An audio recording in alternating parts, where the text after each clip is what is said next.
अस्सलाम वालेकुम। तमाम व्यूअर्स को वेलकम। आज आपको नॉर्वे का एक बहुत ख़ास मॉन्यूमेंट दिखाता हूँ।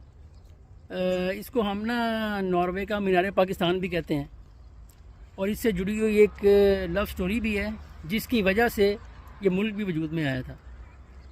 तो इसको मीनार पाकिस्तान इसलिए कहते हैं कि पाकिस्तान में जो अहमियत हमारे लिए मीनार पाकिस्तान की है, नॉर्वे के लोगों के लिए वो अहमियत इस मॉन्यूमेंट की है। तो यहाँ पे जितने भी नॉर्वेजन हैं वो इसके नॉर्वे के किसी कोने में रह रहे हों, यहाँ पे वो ज़रूर आते हैं एक दफ़ा और यहाँ पे आके तस्वीरें लेते हैं, वीडियोस बनाते हैं। और जितने टूरिस्ट आते हैं वो हालांकि ओस्लो में आते हैं, कैपिटल में, लेकिन उन सब के टूर प्लान का ये लाजमी हिस्सा होता है क्योंकि ये यहाँ का बुनियादी एक मॉन्यूमेंट है।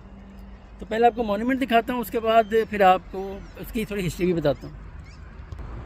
लेकिन जिस वक्त जहाँ मैं खड़ा हूँ इलाका ये कहलाता है हाउसफ्यूग, दरिया के किनारे। इसकी भी अहमियत है। ये आपका मॉन्यूमेंट है जी। 3 तलवारें हैं जो ज़मीन में गाड़ी गई हैं। इनमें देख रहे हैं आप, एक का जहाँ से तलवार को पकड़ते हैं वहाँ पे एक का डिज़ाइन ऐसे जैसे ताज है और दूसरे और तीसरी का भी डिज़ाइन में थोड़ा सा फ़र्क है। इसकी भी मैं आपको हिस्ट्री बताता हूँ। पहले ज़रा करीब से जाके इनको देखते हैं, करीब से जाके ज़रा ये देखें जी। ये जो सबसे बड़ी तलवार है, इसकी हाइट मेरे ख्याल तकरीबन 40 फीट के करीब इसकी हाइट है, देखिए, और ज़मीन में गाड़ी गई है। ये मॉन्यूमेंट जो है ये 1984 में यहाँ पे इन्होंने लगाया था। चलें अब मैं आपको ना इसकी हिस्ट्री बताता हूँ। यहाँ पर ऐसे कि आज से तकरीबन 1200 साल पहले ये नॉर्वे जो है एक मुल्क नहीं था। ये छोटे छोटे जजीरे थे और उसके अलावा जो दूसरे इलाके थे वहाँ पे भी छोटे छोटे इलाकों पे मुकामी जो सरदार थे और बादशाह थे उन्होंने कब्ज़ा किया हुआ था। तो उस ज़माने में जो एक इलाके का बादशाह था उसका नाम था हैरल्ड। तो हैरल्ड को एक दूसरे बादशाह की जो बेटी थी उसके साथ उसको पसंद आई।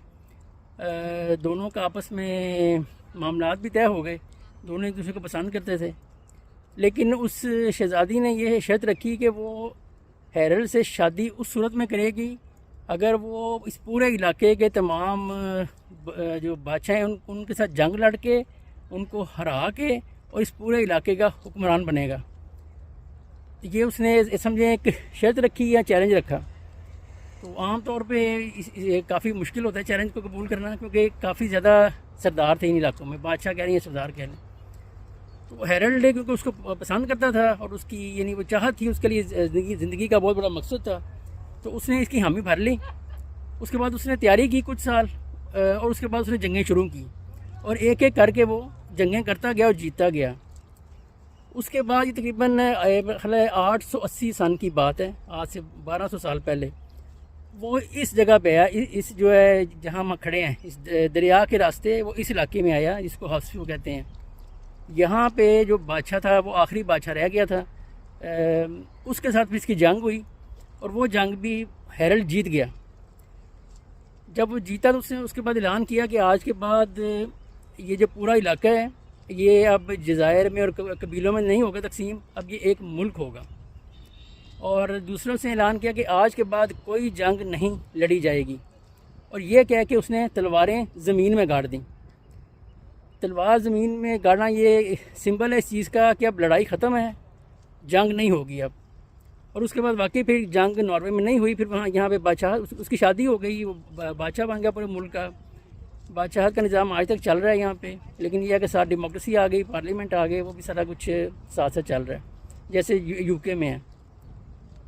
तो जो स्टार्ट हुआ, यानी जो सारा ये नॉर्वे बनने का सफ़र स्टार्ट हुआ वो उस शहज़ादी की शर्त से हुआ और हैरल्ड जो था बादशाह उसकी मोहब्बत से, जिसने चैलेंज कबूल किया और जंग शुरू की।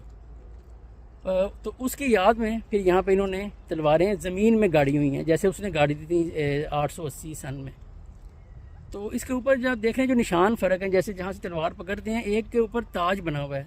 इसके बारे में है कि ये बादशाह की तलवार थी, यानी हैरल्ड की तलवार है ये, एक उसके वज़ीर की तलवार है और एक उसके सिपा सलार की तलवार है। यानी तीनों ने अपनी तलवारें ज़मीन में गाड़ दी और जंग ख़त्म हो गई, वो फाते हो गए। कुछ लोगों का ख्याल है कि एक बादशाह हेरल की तलवार का सिंबल है और दूसरा जो बादशाह हारा था उसकी, लेकिन ये वाली ज़्यादा ऑथेंटिक नहीं है, पहली वाली ज़्यादा ऑथेंटिक है। चलिए जी, मैंने आपको ये आज मोन्यूमेंट दिखा दिया, तो मैं अभी यहाँ से जो है निकल रहा हूँ एक और जगह जो मैंने आपसे वादा किया था कि यूरोप का आखिरी किनारा, वो मैं आपको दिखाऊँगा, जहाँ बर आज़म यूरोप ख़त्म होता है और आगे फिर हज़ारों मील तक कुछ नहीं है। इस वीडियो को मैं यहीं पे ख़त्म कर रहा हूँ, फिर मैं यहाँ से ड्राइव करके जाऊँगा, वो शहर का आखिरी किनारा है, वो इसी शहर में ही है, इस शहर का आखिरी किनारा है वो। तो ये 1 या 2 दिन के बाद फिर मैं उसकी वीडियो पोस्ट करूँगा।